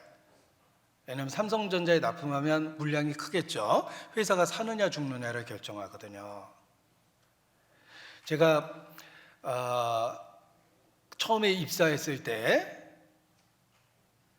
머리가 희끗희끗한 제 아버지 뻘 되는 분, 그 중소기업 사장님이 오셔서 저한테 깍듯이 님자를 붙여서 얘기해서 제가 너무 당황스러웠어요. 내가 저 회사 이력서 낼 수도 있을 텐데 저분이 왜 나한테 깍듯하게 할까? 제가 지금 말씀드린 것처럼 그 결정권이 있어서 그런 거예요. 그러니까 저 말단 신입사원 왔구나 이렇게 우습게 보는 게 아니라 그 거래업체에서, 하청업체에서 어른 대하듯이 그렇게 대하는 모습을 봤습니다. 그게 사회죠. 삼성그룹 삼성전자 구매가 담당 직원은 삼성전자라는 큰 조직의 앞에 출입문에 서 있는 거하고 똑같은 거예요. 그래서 그 막강한 영향력을 행사합니다. 근데 이 말단이 그 영향력을 누리다가 어느 날 사고 쳐서 삼성전자에서 쫓겨났습니다. 쫓겨난 상태에서 자기한테 굽신굽신하던 그 하청업체 찾아가면은요 만나주지도 않습니다. 삼성전자라는 배경이 없어졌거든요. 마찬가지입니다. 우리가 그리스도와의 관계 때문에 존재의 의미가 생긴 거예요. 그 관계를 끊으면 짐승이죠. 그냥 살아있는 짐승이에요. 우리는 살기 위해서 바둥거려야 되는 짐승이에요. 그 이상의 의미가 없어요. 그냥 사는 거예요. 생존하는 거예요. 더 이상 무슨 의미가 있겠어요? 그리스도와의 관계가 우리의 가치를 만들어주는 거예요. 그리스도를 보배로 여기고 우리에게 주신 그리스도와의 관계를 갖는 그 믿음을 보배로 여기면 하나님은 우리를 보배로 여겨주세요. 가치가 생긴 거예요. 그리스도와의 관계를 끊으면 그냥 살아있는 그냥 생명체 짐승일 뿐이에요. 아무런 의미가 없어요. 10년을 더 산들 30년을 더 산들 무슨 의미가 있겠습니까? 그래서 존귀에 처하나 깨닫지 못하면 멸망하는 짐승 같다 그랬는데 하나님하고의 관계를 끊는 것은 어리석은 거예요. 우리는 그리스도를 보배로 여기고 그리스도와 교통하는 믿음을 보배로 여겨야만 합니다. 그것이 하나님이 우리를 보배롭게 여겨주는 이유이기 때문에 그렇습니다. 이사야서 43장 4절입니다. 이사야서 43장 4절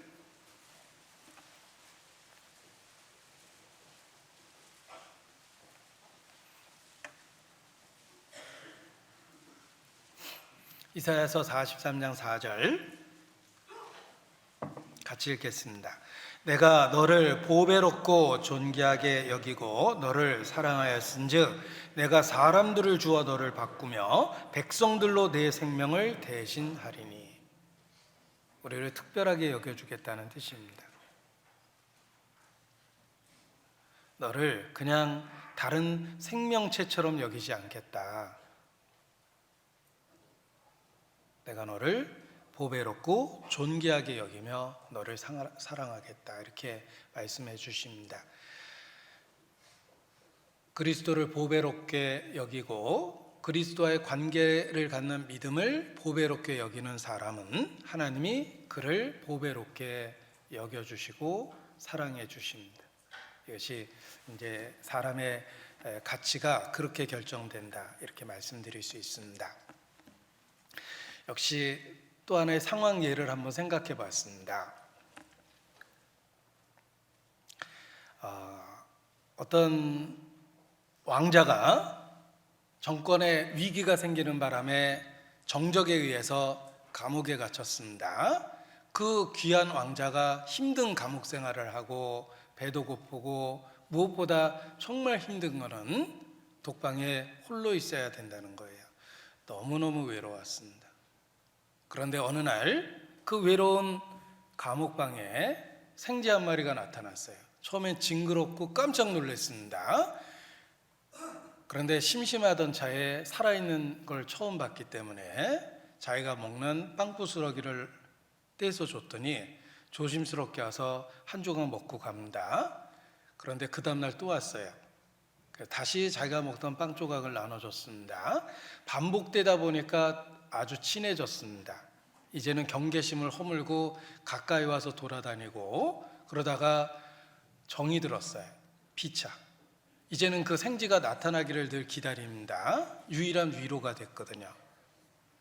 그리고 이 생쥐도 정말 그 왕자를 좋아하게 돼서 왕자 잠든 옆에 와서 새끼손가락 베고 자다가 그렇게 둘이 친해졌습니다. 그런데 어느 날 정적이 제거되고 정권이 회복되고 드디어 감옥에서 나오게 됐습니다. 감옥에서 나오는 그날 왕자는 그 생지를 아주 조심스럽게 주머니에 넣고 나왔습니다. 그 생지는 다른 생지와는 다릅니다. 더 잘생긴 생지가 아니고 더 신체적인 조건이 좋은 생지가 아닙니다. 그 생지는 왕자와의 특별한 관계를 갖고 있고 생지는 진심으로 왕자를 좋아하고 따르게 되었기 때문입니다. 생지가 의미 있는 이유는 왕자하고의 관계예요. 이런 상황을 생각을 해봤습니다. 우리 자체는 가치를 따지기가 어렵습니다. 70몇 억 중에 하나입니다. 자연재해로 수십만 명이 죽기도 합니다. 우리도 어느 날 그 사망자 명단에 있을 수 있어요. 우리의 가치를 정하기가 어렵습니다. 그런데 우리의 가치가 하나님하고의 관계 속에서 가치가 생긴 거예요. 적어도 나는 독생자에 반응했어요. 하나님이 세상을 이처럼 사랑하사 독생자를 주셨으니라는 진리에 반응했어요. 그것이 무엇인지 알고 싶었고 알았고 믿을 수밖에 없었고 믿게 되었고 지금도 믿고 있고 앞으로도 붙잡고 연약하지만 주님을 떠날 마음은 추호도 없어요. 주와 함께 죽을지언정. 적어도 우리는 독생자에 반응을 했다는 거예요.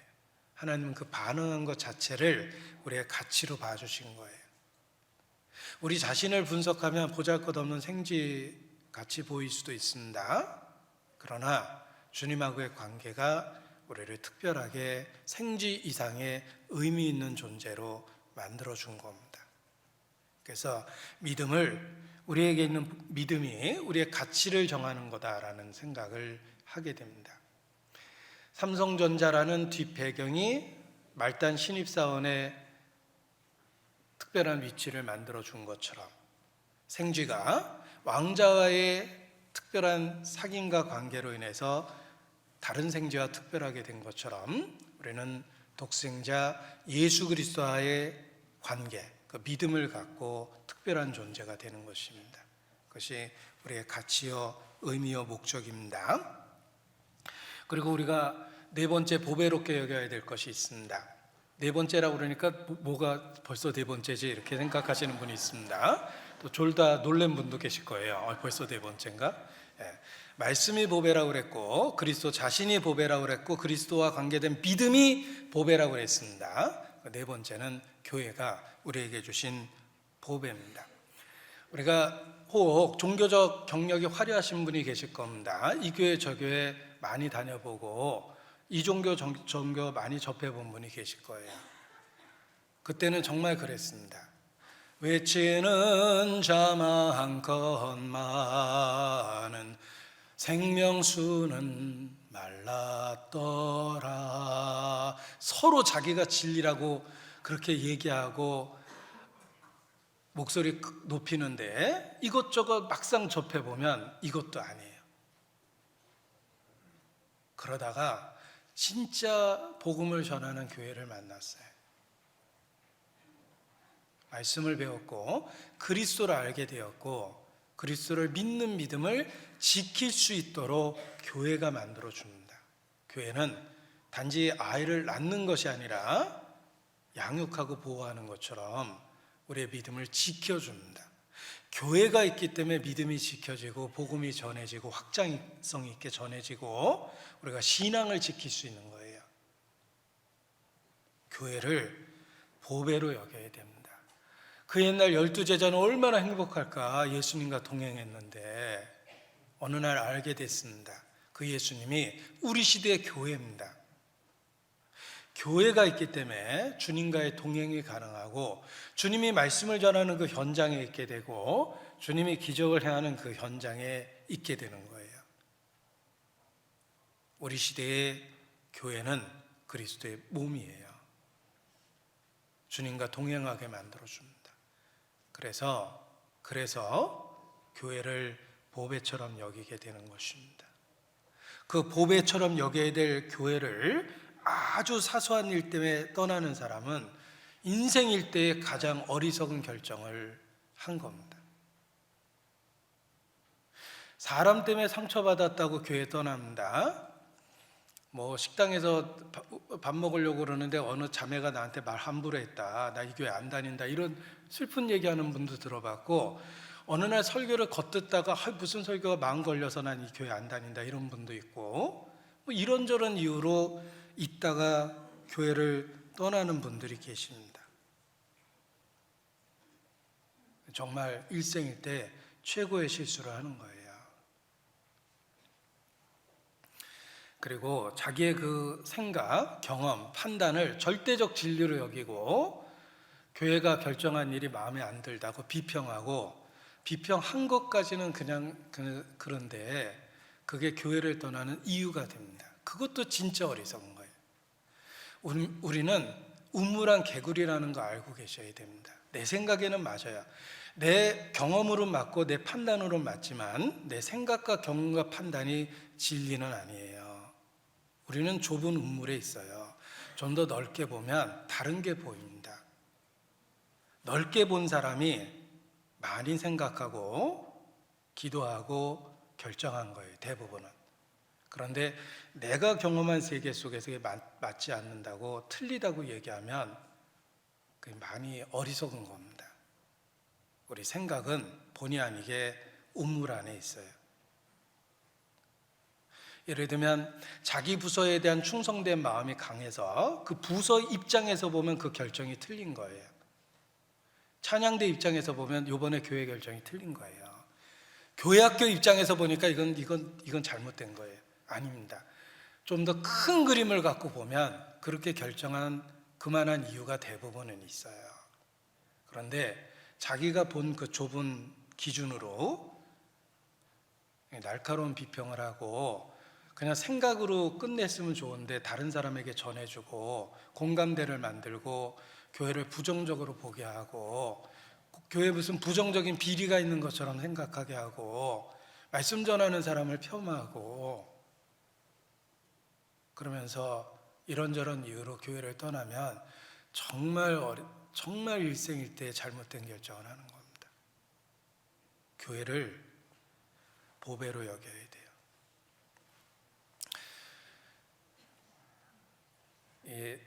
살다 보니 부모에게 잘못했던 것이 일생의 최고의 마음의 걸림이 됩니다. 저는 아버지 어머니 다 돌아가셨는데 돌아가시고 나서 부모에게 잘못했던 것들은 가장 인생에 다시 이렇게 돌이켜보고 싶은 것들의 그 목록이 돼요. 내가 잘못했다.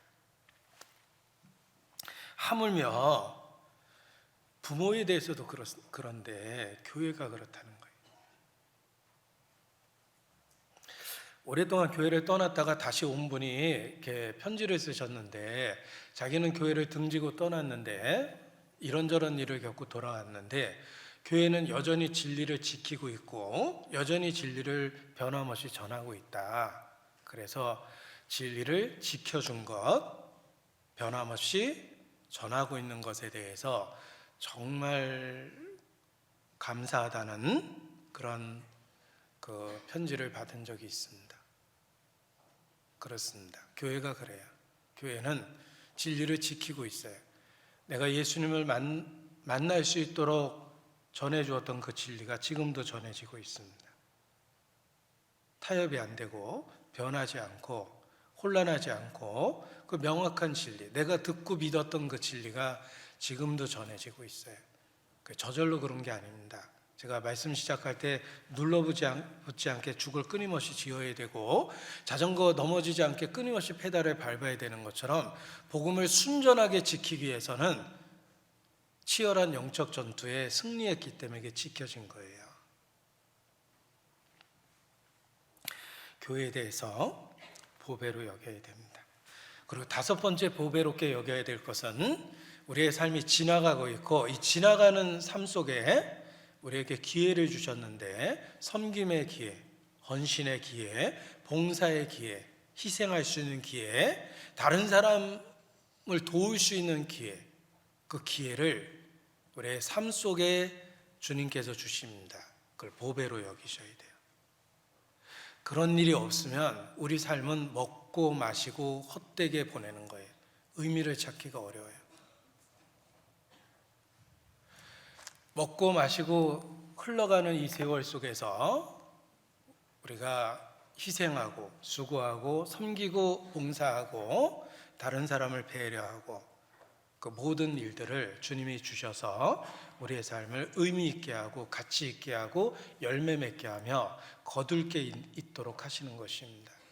그래서 우리에게 주신 주님을 위해서 뭔가 할 수 있는 직분, 일, 그거를 보배로 여기셔야 돼요. 왕에게 밥 사줄 수 있는 것은 사주고 싶어도 그럴 수 있는 기회가 없습니다. 자, 저는 인색하지만 기꺼이 밥 사주고 싶은 사람이 있습니다. 문재인 씨한테 갈비탕 한 그릇이라도 사주고 싶어요. 조국 씨도 만나서 그러면 안 된다고 꼭 얘기해 주고 싶습니다. 아무튼 뭐 그런 분하고 밥 한 끼 먹게 됐다면 제가 기꺼이 갈비탕 사드릴 수도 있고 냉면 사리 추가해서 사드릴 수도 있고 짜장면에 탕수육 추가해서 사드릴 수도 있습니다. 그러나 사주고 싶어도 그럴 기회가 없죠. 대통령한테 밥 사줄 기회가 있겠습니까?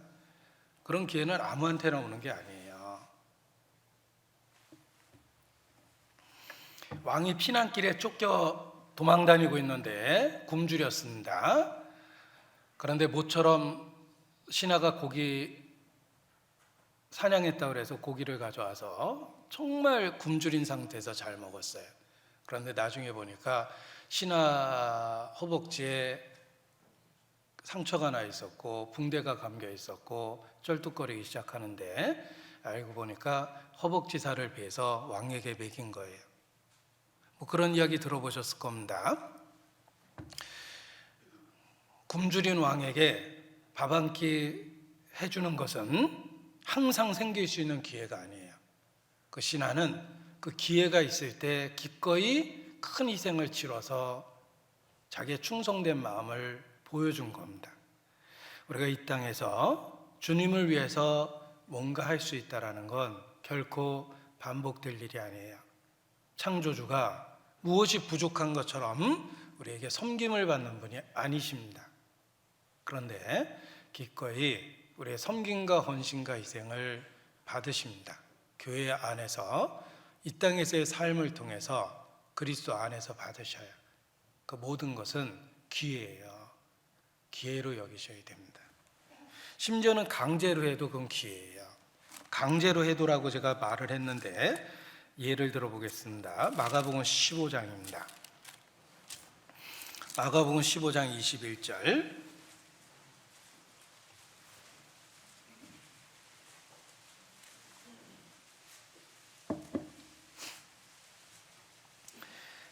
마가복음 15장 20절은 참 슬픈 얘기가 있습니다. 희롱을 다한 후 자색 옷을 벗기고 도로 그의 옷을 입히고 십자가에 못 박으려고 끌고 나가니라. 주님이 가장 고통스러웠던 그 순간입니다. 마침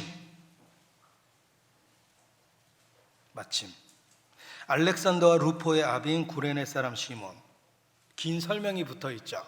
초대교회 이름만 대면 알만한 사람이라는 거예요. 시몬이 누구야? 저 구레네 사람 있잖아. 구레네 사람 시몬? 누군데? 알렉산더 그 아버지잖아. 루포 아버지고. 그 알렉산더 아버지야? 루포 아버지야? 알만한 사람이죠. 초대교회 알렉산더 루포는 이름만 대면 알만한 사람이에요.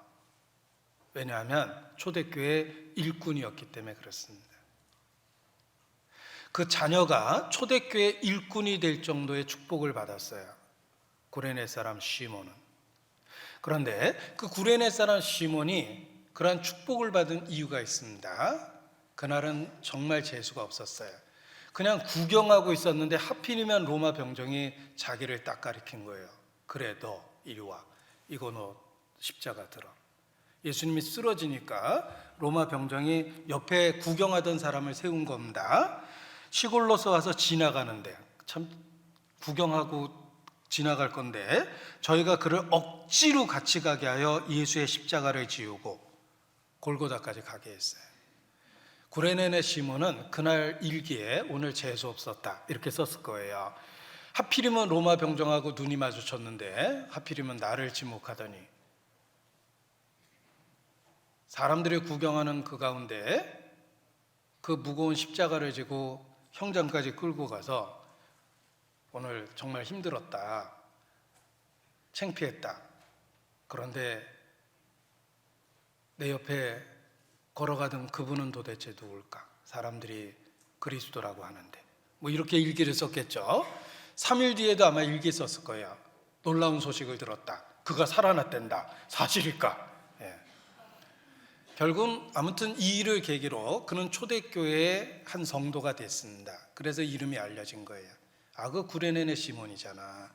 예수님 그 쓰러질 때 누가 도와줬대는, 그 구레네 시몬이잖아. 누군데? 알렉산더 루프 아버지잖아. 그 일로 인해서 구레네인 시몬은 결국은 예수님을 틀림없이 믿었고 그의 가족들도 초대교회 일꾼이 될 정도의 축복을 받은 겁니다. 심지어는 자원해서 한 게 아닙니다. 그날 강제로 한 일이죠. 그 일도 주님을 위한 일이었기 때문에 축복이 되게 하신 겁니다. 십자가 지고 끌려가는 예수님 옆에서 십자가 들어드릴 일이 두 번 다시는 없을 거예요. 두 번 다시 없는 기회를, 그 기회를 구레네인 시몬이 받은 거예요. 우리가 교회 안에서 하는 모든 희생과 봉사와 수고가 그렇습니다. 내가 아니면 다른 사람을 통해서 그 일을 하실 텐데 나한테 기회를 주신 거예요. 그 기회를 보배로 여겨야 됩니다. 마리아, 예수님이 죽기 직전에 그의 몸에 전 재산에 해당하는 300데나리온의 가치 있는 향유를 한 번에 깨서 부었습니다. 그 일은 두 번 하고 싶어도 할 수가 없어요. 마지막 기회였어요. 적절한 기회에 적절한 헌신을 했던 겁니다. 두 번 다시 생길 수 있는 기회가 아니에요. 아리마대 요셉이 예수님을 믿고 있었지만 은희하였더라, 감추고 있었습니다. 그런데 예수님이 죽는 순간 용기를 발휘해서 빌라도를 찾아갔어요. 자기의 평소 갖고 있는 영향력을 활용해서 시체를 달라고 담대히 요구했습니다. 아리마대 사람 요셉은 귀인이었습니다. 그 요구를 한 번에 거절하기가 어려웠겠죠. 죽었다니까 확인하고 줘라. 아리마대 요셉은 자기가 들어가려고 준비했던 무덤을 기꺼이 예수님을 위해서 희사했습니다. 두 번 다시 가질 수 없는 기회를 가졌던 거예요. 그날 니고데모도 예수님 돌아가셨을 때 그 향료 100근이나 가져왔다라고 돼 있죠. 예수님을 위한 적절한 희생을 했던 겁니다. 예수님 당시에 예수님을 위해서 했던 희생은 반복될 수 없는 특별한 기회였습니다. 지금도 그렇습니다. 교회 생활 가운데 우리의 수고와 헌신과 희생은 반복될 수 있는 게 아니에요. 우리에게 기회를 주신 거예요. 그 기회를 보배처럼 여기면 섬김과 헌신이 마음의 기쁨이 됩니다. 그런데 반대되는 경우를 찾아보려고 했는데 고라예요. 고라는 직분을 받았음에도 불구하고 그것을 작은 일로 여기고 오히려 고라의 패역을 저지릅니다. 우리도 마찬가지입니다. 교회 시대에 우리에게 주어진 헌신의 기회를 고라처럼 반역의 기회로 삼을 수도 있고, 그리고 보배로 여기고 섬김과 헌신의 기회로 삼을 수도 있습니다. 우리가 보배로 여겨야 될 것이 우리에게 주신 섬김의 기회다라는 것입니다. 고린도후서 4장 다시 보겠습니다. 7절. 우리가 이 보배를 질그릇에 가졌으니, 자, 질그릇이라는 말은 우리의 연약함이나 우리의 나약함, 우리의 한계, 무가치함을 확실하게 보여줍니다. 우리를 단단한 바위로 만든 것도 아니고 우리를 가치 있는 보석으로 만든 것도 아닙니다. 우리를 질그릇이라고 표현하셨어요. 사람을 티끌로, 흙으로 지으셨죠. 티끌로. 인간이 얼마나 가치 없음인지 보여준 겁니다. 그런데 그 질그릇에 보배를 담아 놓으셨어요. 하나님의 형상으로 받은 영혼이요, 그리고 그 영혼을 위해서 주신 말씀과 그리스도에 대한 믿음, 그리고 그의 몸된 교회, 그를 위한 헌신의 기회, 이 모든 것을 이 질그릇 같은 우리에게 보배로 준 겁니다.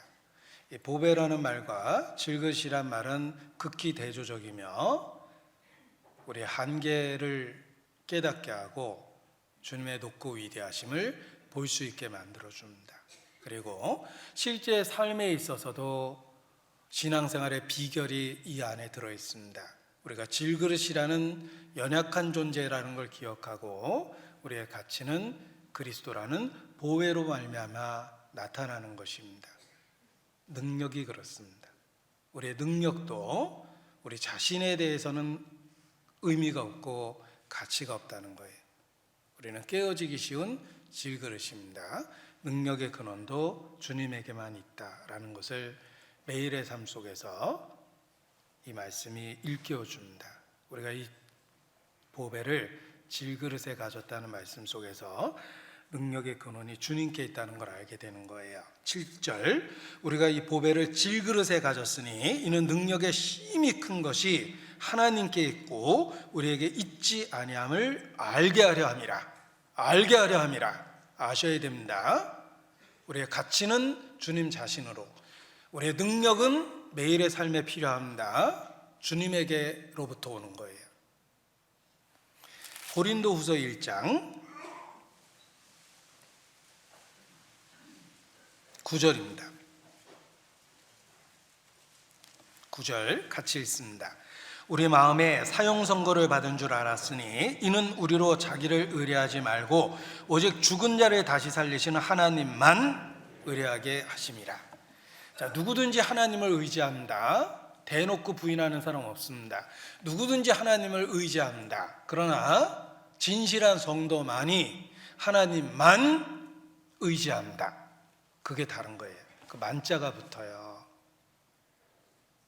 누구든지 하나님을 의지합니다. 그렇지, 하늘의 처분대로 살지 사람이 어떻게 하늘을 저버리고 살 수 있냐. 그러나 성도는 하나님만 의지합니다. 왜냐하면 우리는 질그릇이고 주님은 보배로우시기 때문에 그러한 깨달음이 하나님만 의지하게 하고 매일의 삶에 승리할 수 있도록 만들어주는 것입니다. 난 지극히 작은 자 죄인 중에 괴수 무익한 날 부르셔서라는 말 앞에 3개의 수식어가 나왔어요. 난 지극히 작은 자 죄인 중에 괴수 무익한 날 부르셔서 간절한 기대와 소망 부끄럽지 않게 십자가 전케 하셨네. 난 지극히 작은 자 죄인 중에 괴수 무익한, 이게 질그릇 같은 우리입니다. 거기에 보배를 주셨어요. 그리스도라는 보배를 주셨습니다. 그는 흥하여야 되겠고 우리는 쇠하여야 됩니다. 질그릇이라는 자기의 위치를 깨닫고 보배로운 주님을 나타내고 살아야 됩니다. 2019년 그리스도 안에서 한 해를 승리하며 마무리하시기를 바랍니다. 기도하시겠습니다. 아버지 하나님, 그리스도 예수 안에서 우리에게 소망을 주시고 매일의 삶 가운데 능력과 은혜를 더하시며 우리의 신앙을 지켜주시는 것 저희가 알고 믿고 더욱 주님께 감사 찬양을 드립니다. 낙심할 수밖에 없는 상황이 우리를 둘러싸고 있지만 더욱 보배로운 주님을 바라보고 주님께 모든 것을 의지합니다. 우리를 붙잡고 부활의 능력을 체험하며 매일의 삶을 살 수 있도록 도와주시기를 주님께 간구합니다. 우리 중에 결코 낙오되는 자 없도록 주님 은혜를 주시고 우리의 마음을 넓혀서 이 마지막 때 더 충성되이 살 수 있도록 도와주시기를 주님께 기도합니다. 2019년 후회하지 않는 한 해의 마무리를 할 수 있도록 도와주시기를 주님께 기도합니다. 주께 의지합니다. 고마우신 우리 구주 예수님 이름으로 기도합니다. 아멘. 찬송하시겠습니다. 찬송가 465장입니다. 465장.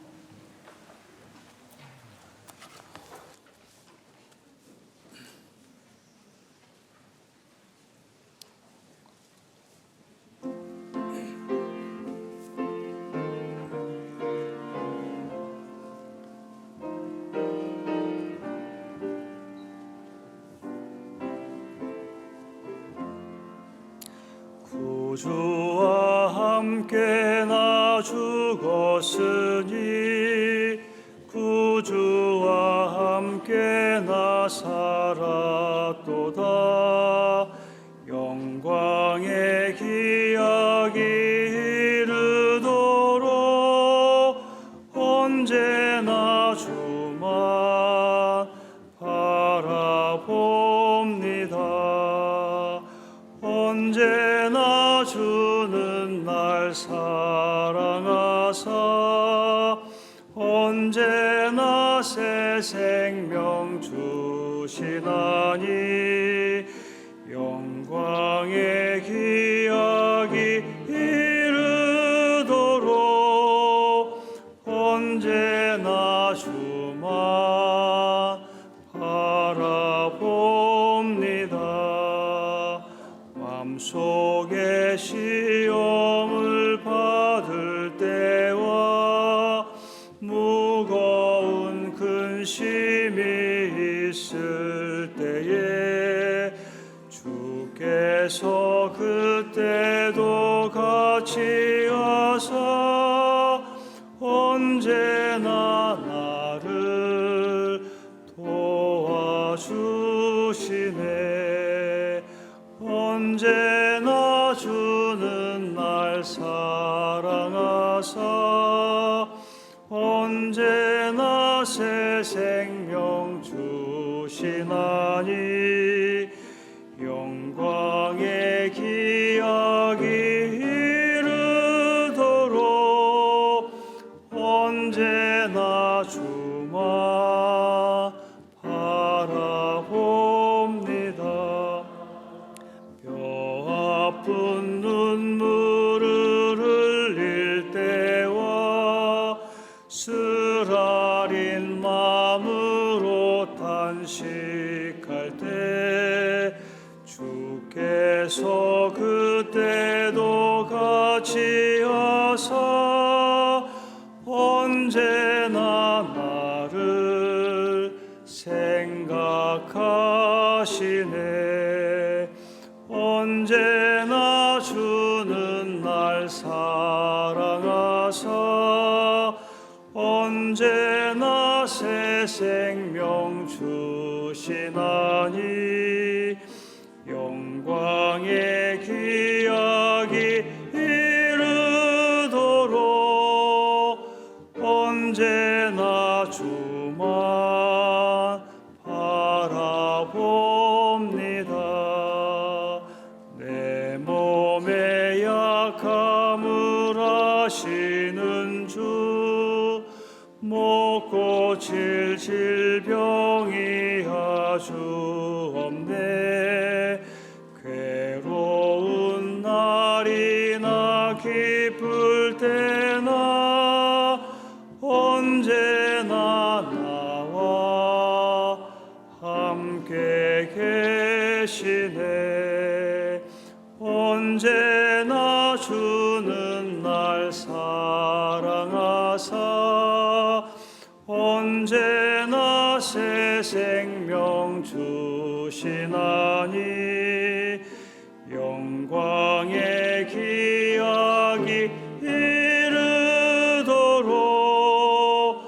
언제나 주만 바라보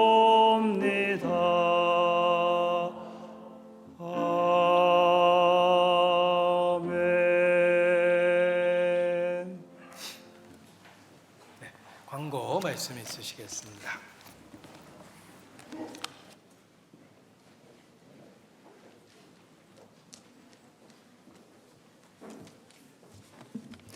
안녕하세요. 예, 광고 드리겠습니다. 소식지 함께 보면서 드리겠습니다. 예, 3교구 집회가 내일부터 시작이 됩니다. 사정상 저희가 중강당에서 못하고 대강당에서 하기로 돼 있습니다. 장소가 넓기 때문에 많은 분들이 오셔서 자리를 채워주셔야 됩니다. 그렇기 때문에 사정상 인도 못하시는 분 계시더라도요, 함께 나오셔가지고 함께 자리 채워주셔서 잘 이루어질 수 있도록 참 많은 참여를 부탁드리겠습니다. 그리고 동계수련회가 12월 15일 다음 주 주일까지가 마감입니다. 오늘 동계수련회 사전 접수해 주시고요. 아직 못하신 분들은 다음 주까지 사전 접수해 주시길 부탁드리겠습니다. 그리고 오늘 모임 안내입니다. 제자교육부 모임이 있는데요. 오늘 이제 마지막 모임입니다. 오늘 우리 교회사 2단에 대한 말씀을 전한 후에 오늘 또 수료식이 있습니다. 각 구역에서 수료식에 참여하시는 분 계시면 잘 챙겨서 함께 참석하셔서 축하해 주시면 감사하겠습니다. 그리고 성도 교제 예방 관련해서 오늘 책임자 모임이 3시에 자료실에서 있습니다. 그리고 안내 및 봉사, 주일 봉사 안내 한번 보시면요. 오늘부터 저희가 좀 중요한 사항이 있는데 그동안에 식당 공사를 계속 해왔는데요. 오늘부터 회별 배식을 안 하고 전체 다 내려가셔서 청년의 봉사에 내려가셔서 식당에서 식사하는 거로 했습니다. 지금 주일 봉사 안내해 보면 봉사에 식사 봉사 있죠. 오늘이 이제 23구역, 31구역인데 앞으로 모든 구역에서 봉사, 식사 봉사 일정을 밥을 타서 2층으로 올라오는 게 아니라요. 식당에서 밥을 타서 새로운 식당 자율 배식대로 이제 옮겨주시면 됩니다. 그리고 또 청년회에도 자체적으로 식사 봉사가 있는데 청년회에서는 식당에서 밥을 타서 은장의 어르신들 드시는 은장회실까지 옮겨주시면 됩니다. 그리고 나머지 봉사회 청년회는 그냥 식당에 가셔가지고 식사를 하면 되겠습니다. 다음 주부터 돌아오는 봉사 이렇게 해주시면 되겠고요. 이게 처음 오늘 실시하는 거기 때문에 다 완성된 게 아니잖아요. 그래서 아마 미흡한 점이 발생이 될 수 있습니다. 그런 부분들은요, 감사함으로 받아들이고 저희들한테 말씀해 주시면 다음 주에 개선하도록 하겠습니다. 그리고 2020년도 주수록 사진 촬영 계속 하고 있는데요. 오늘은 3교고, 4교고가 차례입니다. 식사하시고 새로운 사진 필요하신 분들은 미선부 촬영하는 데 가셔서 사진 촬영해 주시면 되겠습니다. 이상 광고 마치겠습니다.